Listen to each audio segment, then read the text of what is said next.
Corona को लेकर जो लगातार तमाम के दावे हो रहे हैं, उसमें एक्सपर्ट्स क्या कहते हैं, अब उस टीम के साथ हम ये डिस्कशन करेंगे। वैक्सीन को लेकर आपके मन में जितने सवाल हैं आप हमें पूछ सकते हैं। सोशल मीडिया प्लेटफॉर्म पर बहुत सारे सवाल सामने आए हैं। पहला सवाल ये कि क्या कोई व्यक्ति स्वास्थ्य विभाग के पंजीकरण के बिना कोविड वैक्सीन लगवा पाएगा? क्या कोई तरीका है जिसमें आपको पंजीकरण नहीं करवाना हो और सीधे वैक्सीन मिल जाए? ये सच कितना है और झूठ कितना है, दावे किस तरीके से किए जा रहे हैं, इसी पर हम बातचीत करेंगे। मेरा सवाल डॉक्टर DRI जी आपसे है। ये बहुत सारे सवाल हैं जो सोशल मीडिया में यूजर्स पूछ रहे हैं बार बार कि हमें पता नहीं चल रहा है कि क्या चीजें असल में होंगी, क्या नहीं होंगी। क्या कोई व्यक्ति अगर अपना रजिस्ट्रेशन नहीं करवाता है किसी तरीके से, क्या उसको वैक्सीन मिल पाएगी, या ये प्रोटोकॉल है कि आपको रजिस्टर करवाना होगा तभी जाकर वैक्सीन मिलेगी? देखिए, सरकार ने एक सहूलियत करने के लिए और एक सिस्टम बनाने के लिए उस रजिस्ट्रेशन लाजमी रखा है जी। और इसका मतलब ये था, सरकार ने जो इसकी इलेक्शन डिपार्टमेंट की हेल्प ली है उसके हिसाब से उनको हर बूथ के ऊपर जिस प्रकार के कितने वोटर्स होते थे उस बूथ के हिसाब से उन्होंने देख लिया कि मेरे को 1000 आदमी यहाँ पर रहते हैं, इस बूथ के ऊपर मैंने जाना है, उनका रजिस्ट्रेशन उनके तरफ। और जो सरकार ने एक वेबसाइट या एक जो ऐप बनाया था वो इसीलिए दिया गया था कि हमको ये पता लग जाए इस व्यक्ति की उम्र कितनी है तो उसकी हम प्रायोरिटी दे दें। अगर मेरी उम्र सिर्फ इस वक्त 25 साल है, 30 साल है, तो मेरी प्रायोरिटी नहीं है। 60 साल से ऊपर वालों की पहले प्रायोरिटी है, 50 साल वालों की प्रायोरिटी है और जिनको अंदर कोमॉर्बिड कंडीशंस है उनकी है। और इन दोनों से भी ऊपर सबसे पहली प्रायोरिटी हेल्थ वर्कर्स की है। मतलब आप ये कह रहे हैं कि अगर कोई किसी को ये बताता है कि बिना पंजीकरण के हो सकता है, कोई व्यवस्था है, तो भरोसा नहीं करना है। ऐसी कोई व्यवस्था नहीं है। रजिस्ट्रेशन के बिना आपको देश में कहीं वैक्सीन नहीं मिलने वाली है। जल्दी से अगला सवाल दिखाइए, और भी सवाल लेंगे आपसे डॉक्टर DRI जी। एक और सवाल है जो पूछा जा रहा है कि क्या वैक्सीन के लिए पहचान पत्र टीकाकरण स्थल पर दिखाना जरूरी है? यानी ये प्रोसेस कैसे आगे बढ़ेगा आपकी तरफ से? कौशल मिश्रा जी, क्या जवाब है इसका? क्योंकि लोग कह रहे हैं हमें क्या डॉक्यूमेंट लेके जाना पड़ेगा, हम जाएंगे तो क्या क्या प्रोसेस रहेगा, और क्या हमने अपना रजिस्ट्रेशन करा दिया है तो हमें क्या प्रूफ लेकर जाना पड़ेगा कि ऐसा रजिस्ट्रेशन कराया, कब कराया, पहचान पत्र दिखाना है? रजिस्ट्रेशन किसी और ने कराया, वैक्सीन कोई और तो नहीं लगवा लेगा? को अपना आईडी कार्ड, यूजुअली आधार कार्ड दिया जाएगा जी, और उसके थ्रू ही आपको वैक्सीन मिलेगी। और हम लोग रजिस्ट्रेशन और जो ये नॉर्मल पब्लिक फर्स्ट फेज में आएगी ही नहीं जी। फर्स्ट फेज में एक तरह से कहें कि जो हेल्थ केयर और फ्रंट लाइन वर्कर हैं उनको दिया जाएगा, वो एक प्रैक्टिकल रन होगा। जैसे अभी ड्राई रन की बात हो रही थी, उसके बाद इनको देने के बाद एक प्रैक्टिकल रन हो जाएगा। और हाई रिस्क वाले ग्रुप जो पेशेंट हैं, जैसे कि डॉक्टर ने बताया 60 साल से ऊपर के लोग, जिनको डायबिटीज है, जिनको किडनी का प्रॉब्लम है, जिनको कोमॉर्बिडिटीज हैं, जो हाई रिस्क वाले लोग हैं, उनको दिया जाएगा। तो बिना किसी रजिस्ट्रेशन के और बिना किसी आईडी कंफर्मेशन के आपको अगर कोई भी वेबसाइट, कोई भी सोशल मीडिया प्लेटफॉर्म या कोई भी ऐसा कह रहा है कि आपको वैक्सीन मिलेगी, तो आप उस पर भरोसा न करें। केवल गवर्नमेंट की ऑथराइज वेबसाइट और गवर्नमेंट के ऑथराइज ऑफिसर या सेंटर पर ही जाकर वैक्सीन लगवाएं। कौशल मिश्रा जी, बहुत महत्वपूर्ण चीज आपने कही। हम 10 से 12 सवाल ऐसे लेकर आए हैं जिसमें बहुत सारे शक है लोगों के मन में। सवाल ये भी कि पात्र लाभार्थी के लिए कौन से दस्तावेज जरूरी हैं, क्योंकि अब ये कहा जा रहा है कि कहीं रजिस्ट्रेशन कराने की अगर जानकारी किसी को नहीं मिल रही और ये कहता है कोई आकर के मैं रजिस्ट्रेशन करा देता हूं, तो भ्रम ना लोगों के मन में रहे। DRI जी, कोई लाभार्थी के लिए कोई स्पेशल दस्तावेज रहेंगे क्या, या सिर्फ पहचान जरूरी है उसके लिए? प्रियंका जी, मैंने थोड़ी देर पहले आपको बताया कि जैसे हमारे पास आधार कार्ड है, अब इसको और स्मूथ करने के लिए सरकार ने इलेक्शन कमीशन की हेल्प ली है। इलेक्शन कमीशन के ऊपर उसने बता दिया है कि यहाँ पर 1000 लोग का एक पॉकेट है, इस 1000 लोगों को इस तारीख को दिए जाएंगे। और जिन लोगों ने रजिस्टर करा लिया है, अच्छा दूसरी बात, इलेक्शन कमीशन की लिस्ट से ही मालूम पड़ जाएगा कि ये आदमी कितने साल की उम्र है, तो उनको वहां पे मिल सकता है। और दूसरा जो आपने बार बार कहा कि कोई रजिस्ट्रेशन नहीं कराएगा तब क्या होगा, बीच में ये इस प्रकार की चर्चा चल रही है कि फाइजर का वैक्सीनेशन बाजार में आने वाला है या उसके मॉडर्ना का आने वाला है। जब वो अगर मार्केट के अंदर आ जाएगा तो कोई भी आदमी जाके खरीद ले, लगवा सकता है, उसमें कोई दिक्कत नहीं। लेकिन जो सरकार वैक्सीनेशन कर रही है, सरकार ने उसका सिस्टम पूरा बड़ा फुल प्रूफ सिस्टम बना दिया है। जिस सेंटर के ऊपर पेशेंट व्यक्ति को वैक्सीन लगाया जाएगा उसको वहां पर 2 घंटे के लिए वहां पे रुकना पड़ेगा, आधे घंटे के लिए। आधे घंटे से पहले उसको वहां से नहीं जाने देंगे, क्योंकि कहीं उसको कोई एडवर्स रिएक्शन ना हो जाए, ताकि वो बाद में परेशानी ना हो। तो ये नहीं कि आप इधर से इंजेक्शन लगवाया वो चला गया तो उसको वहां कहेगा बैठ जाइए आप। तो उनके लिए इस प्रकार से लॉट बनाया जा रहा है। हमारे पास सारी चीजें आई हुई हैं आईएमए के लेवल के ऊपर। हमने अपनी सर्विसेज भी दे रखी हैं कि वो कहेंगे कि साहब आपको 10 बजे आइए, 10:15 बजे आइए, इस प्रकार से उनको दिया जाएगा किस प्रकार से आगे चलते जाए। तो जहां तक सवाल है ये लाभार्थी के पास, तो सबसे बड़ा आज की तारीख में पहचान पत्र आपका आधार कार्ड है। जिसके पास आधार नहीं है, बाय द वे अगर पासपोर्ट है तो पासपोर्ट ले आए, उसके पास ड्राइविंग लाइसेंस है, ड्राइविंग लाइसेंस है। ये नहीं कि आधार कार्ड मेरा गुम गया तो आपको वैक्सीन नहीं मिलेगा। आपका नाम लिस्ट में है, 1 आपने रजिस्टर करा रखा है, 2 तो उसके बाद आपका वहां पे बूथ में नंबर है, तो कोई दिक्कत नहीं आने वाली है। ठीक है DRI जी, एक और बड़ा अहम सवाल है जो सोशल मीडिया पर बार बार लोग पूछ रहे हैं, उसी कड़ी में अगला सवाल दिखाते हैं, क्योंकि दर्शक ये जानना चाहते हैं कि कोई व्यक्ति कैंसर, डायबिटीज, हाई बीपी की दवा अगर ले रहा है तो क्या वैक्सीन लग सकती है? इसका कोई जवाब है कौशल मिश्रा जी कि अगर कोई इंसान पहले से किसी बड़ी बीमारी का सामना कर रहा होगा, क्या उसके लिए कोई कैटेगरी है कि वैक्सीन बीमार लोगों को लगेगी, नहीं लगेगी, कोई कितने रिस्क पे उस हिसाब से लगेगी? ये जो भी आपने ग्रुप दिखाया ये सब हाई रिस्क ग्रुप है। ओके। इन सभी को जो प्रोटोकॉल है उसमें वैक्सीन लगाई जाएगी। बट ये है कि उसमें जैसे किसी वैक्सीन या किसी इंजेक्शन से एलर्जी हो सकती है, that is separate thing. But ये जो लिस्ट आपने दिखाई है ये सब हाई रिस्क ग्रुप है और इन सभी को वैक्सीन लगनी चाहिए। मतलब कोई इंसान अगर ऐसी बीमारी से जूझ रहा है तो वो परेशान ना हो कि मेरा नंबर आएगा कि नहीं आएगा। जल्दी से अगला सवाल दिखाइए, क्योंकि DRI जी ने एक महत्वपूर्ण चीज कही थी कि कुछ जानकारियां तो सामने है लेकिन जो नहीं है उसमें सवाल ये भी आ रहा है कि कोरोना का टीका लगवाने के बाद क्या इसके कोई दुष्प्रभाव होंगे? क्या ऐसा हो सकता है कि कोई व्यक्ति टीका लगवाए और बाद में कोई साइड इफेक्ट आ जाए? क्योंकि पहले से बहुत से लोग होंगे जो दवाइयों से या इस तरह की ट्रीटमेंट से एलर्जिक हो सकते हैं। डॉक्टर DRI जी, क्या उसके लिए व्यवस्था होगी या कितने चांसेस हो सकते हैं? क्या इंफॉर्मेशन इस बारे में है कि कोई व्यक्ति अगर टीका लगवाता है तो साइड इफेक्ट का क्या चांस है? प्रियंका जी, ये मैंने अभी पहले ही कहा कि ये कुछ साइड इफेक्ट्स नहीं होते, वो रिएक्शंस होते हैं वैक्सीनेशन के।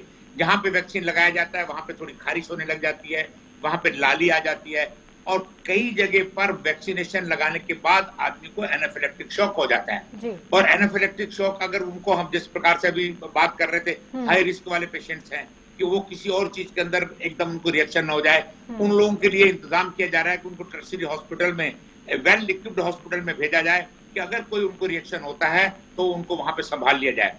और दूसरा, उनसे ये भी पूछा जा रहा है कि कोई अगर आपको किसी दवाई का आपको रिएक्शन हो चुका है तो हमको पता लग जाना चाहिए। तो सरकार अपनी तरफ से और डॉक्टर समाज अपनी तरफ से हर चीज के लिए तैयार है और सेग्रीगेट करके रख रहे हैं कि जो जिनको कोई बीमारी नहीं है, कोई चिंता की बात नहीं है, आइए, बच्चों को हमने वैक्सीनेशन देना नहीं है अभी। और उसके बाद जो पेशेंट कोविड से सफर कर चुके हैं अभी उनका नंबर आएगा नहीं। तो जो मेन प्रायोरिटी सबसे पहले हेल्थ वर्कर्स की, फ्रंट लाइन वॉरियर्स की है, और उसके बाद आपके 55 years 60 years and above with comorbid, 50 years above with comorbid condition. ठीक है डॉक्टर DRI जी, और भी सवाल हैं, जल्दी से बाकी सवाल दिखा दीजिए, क्योंकि कौशल मिश्रा जी से एक सवाल ले लेते हैं। क्या कोरोना का टीका सभी लोगों को एक साथ लगाया जाएगा? कौशल मिश्रा जी, उस फेज में हम कब जाएंगे जब लोगों को ये टीका ऐसे मिलने लग जाएगा कि उसके लिए लोगों को चिंता ना करनी पड़े? क्या ये जब टीका लगेगा, जैसे हम कह रहे हैं कि कुछ लोगों को पहले लगेगा फिर सेकेंड फेज में ऐसा होगा, क्योंकि बहुत सारे लोग होंगे अलग अलग स्टेट से रजिस्ट्रेशन करवाना चाहेंगे, कि क्या इतनी अवेलेबिलिटी होगी कि सबको फटाफट टीका लग जाए? फ्यूचर में ऐसा तो दिन जरूर आएगा कि सबके लिए अवेलेबल हो पाएगा, लेकिन अभी ऐसा नहीं है। क्योंकि जैसा कि आपने सुना होगा कि बहुत सारे जो डेवलप्ड कंट्रीज हैं उन्होंने 5-5 डोज तक बुक करा ली है, इवन प्री मैन्युफैक्चरिंग बुकिंग हो चुकी है। लेकिन इंडिया की तरफ से भी सबसे ज्यादा 135 वायल्स की बुकिंग हो चुकी है। तो मुझे नहीं लगता कि सबको अभी परेशान होने की जरूरत है। देखिए, बच्चों को कोविड नहीं हो रहा है, उनकी चूंकि इन्फेक्शन रेट हाई नहीं, बहुत ही मिनिमल है, तो उनकी मॉर्बिडिटी एंड मॉर्टिलिटी की बात नहीं आई है, अभी तक डॉक्यूमेंट में नहीं आई है। यंग एडल्ट में भी बहुत अच्छी इम्यूनिटी होने की वजह से उनका डेथ रेट काफी कम है, इन्फेक्शन की रेट बहुत कम है। तो ऐसा नहीं है कि अगर कल को पूरे मार्केट में सबको अवेलेबल भी हो जाए तो हम बच्चों को लगाने लगे, क्योंकि आपको ये समझना जरूरत होगी तो लगेगा, ऐसा ना सोचें कि सबको लगवाना ही पड़ेगा। जल्दी से अगले सवाल पर नजर डाल लेते हैं। और भी सवाल है क्योंकि सोशल मीडिया के जरिए दर्शक ये पूछ रहे हैं, अगर मैं टीकाकरण के लिए पात्र हूं तो पता कैसे चलेगा? डॉक्टर DRI जी, ये तो बड़ा मतलब टेक्निकल चीजें हैं कि अलार्म मिलेगा, मैसेजिंग के थ्रू होगा, फोन कॉल्स आएंगी, कहीं ऐसा ना हो ना कि लोगों को फोन आने शुरू हो जाएं और कहीं कि हम उस केंद्र से बोल रहे हैं कल आपको आना है, साथ में ये लेकर आना है। तो ये कैसे पता चलेगा कि कैसे किसी पात्र को इन्फॉर्म कैसे किया जाएगा? ये इसका भी सरकार ने इंतजाम किया है कि जिस मोहल्ले के अंदर जाएंगे उनको ये बता दिया जाएगा कि आज इस तारीख को इस मकान से इस मकान तक के लोगों को टीका लगेगा। और अगर उनके पास जैसे उनके पास टेलीफोन नंबर वगैरह है तो इंफॉर्मेशन भी दी जाएगी, नहीं तो वहां पर एक जो रेजिडेंट वेलफेयर एसोसिएशन है उनके थ्रू उनको इंफॉर्मेशन दी जाएगी ताकि कोई आदमी इससे छूट ना जाए। लेकिन अगर वो सोचें, और खुद की भी जिम्मेदारी है, अगर मेरे मोहल्ले के अंदर लग रहा है तो मुझे पता होना चाहिए कि मेरा नंबर कौन से मोहल्ले में, इस मोहल्ले के अंदर कौन से दिन आएगा, ताकि मैं भी उसके लिए तैयार रहूं। सारी चीजें हम सरकार के ऊपर छोड़ जाएं वो गलत बात है, हमें अपनी जागरूकता के साथ रहना पड़ेगा। बहुत अच्छी बात आपने कही। एक और सवाल ले लेते हैं क्योंकि दर्शकों ने कुछ ऐसे सवाल भी पूछे जिसमें कोरोना के कई अलग अलग रूप का जिक्र भी हो रहा है। वैक्सीन लगवाना अनिवार्य है क्या? कौशल मिश्रा जी, अभी तो खैर वो फेज आएगा जब पता चलेगा कि कहाँ किस तरीके से अवेलेबिलिटी है, लेकिन क्या ये अनिवार्य होगा आने वाले समय में जब हमारे पास इतनी व्यवस्था होगी कि टीका लगाया जा सकता है? देखिए, किसी भी आज तक कोई भी वैक्सीनेशन ऐसा नहीं हुआ है जिसमें कोई चीज कंपलसरी या अनिवार्य है। पल्स पोलियो का भी प्रोग्राम देखिए, mop up and catch up program चल रहे हैं, आइडेंटिफाई कर रहे हैं, पर हम फोर्स नहीं कर सकते। इंडिविजुअल का चॉइस सबसे ऊपर है, वो लगवाना चाहता है नहीं लगवाना चाहता है, ये सबसे ऊपर है। लेकिन अगर हाँ, ये मेरा पर्सनल ओपिनियन है कि अगर महामारी का खतरा किसी भी एक के इन्फेक्शन से होता है तो अगर किसी एक आदमी में न लगवाने से सोसाइटी को खतरा है तो मुझे लगता है कि कंपलसरी होना चाहिए। पर इस केस में अभी ऐसी कोई गाइडलाइन या कोई चीज की जरूरत नहीं है। अच्छा, एक नए स्ट्रेन को लेकर भी सवाल है DRI जी, क्योंकि ये तो जब से पता चला है नए स्ट्रेन के बारे में और उसके अलग अलग वेरिएंट के बारे में, तो ये कहा जा रहा है कि अगर ये नया स्ट्रेन खतरनाक है तो क्या ये वैक्सीन कुछ हद तक कामयाब होगी, 100% काम करेगी? क्या उस पर कोई काम ऐसा चल रहा है? प्रियंका जी, जो वेरिएंट है इसने भी आज पूरे विश्व के अंदर फिर तहलका मचा दिया है। और मैं कहूंगा कि हम लोग बड़े भाग्यशाली हैं कि 50,000 व्यक्ति हमारे लंदन से, इंग्लैंड से हिंदुस्तान में वापस आए हैं और कुछ लोगों को लिया गया। जो हम वायरस का निकाल के उसकी सीक्वेंसिंग देखते हैं, ISMR उसकी सीक्वेंसिंग करके देख रहा है कि हमारे यहाँ वो वेरिएंट है कि नहीं है। अभी तक हमारे यहाँ वेरिएंट का कोई पता नहीं लगा है।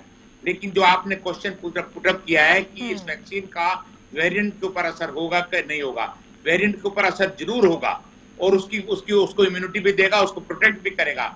और जो भी कंपनियां वैक्सीन बनाती हैं वो वेरिएंट के साथ साथ उसके अंदर मॉडिफिकेशन वैक्सीन के अंदर करती रहती हैं। तो जिस वक्त वेरिएंट आएगा तो उसके बारे में भी वहां पर उनको करके उसका वैक्सीन को भी बदलना पड़ेगा। ठीक है, जल्दी से एक और सवाल ले लेते हैं। दर्शक जो पूछ रहे हैं उसमें बेहद महत्वपूर्ण सवाल ये भी सामने आ रहा है इस समय कोरोना को लेकर कि क्या वैक्सीन सुरक्षित है और इसका पर्याप्त परीक्षण हो गया है? हम इंतजार किस लिए कर रहे हैं कौशल मिश्रा जी? ये सवाल जो इस समय आ रहा है कि वैक्सीन सुरक्षित है ना, और दूसरा इसका पर्याप्त परीक्षण हो चुका है, क्योंकि अभी हमारे सामने वो तारीख नहीं किस दिन से टीका लगना शुरू होगा। देखिए प्रियंका जी, किसी भी वैक्सीन या किसी भी मेडिसिन के 3 साइड इफेक्ट होते हैं जी। एक पहला होता है एक्यूट इमीडिएट साइड इफेक्ट, जो डॉक्टर साहब ने बताया कि जिस जगह पे लगाया जाता है वहां पे एलर्जी हो सकती है, वहां रेडनेस हो सकती है, वहां पेन हो सकता है, वहां स्वेलिंग हो सकती है, और या एनाफिलेक्टिक शॉक हो सकता है।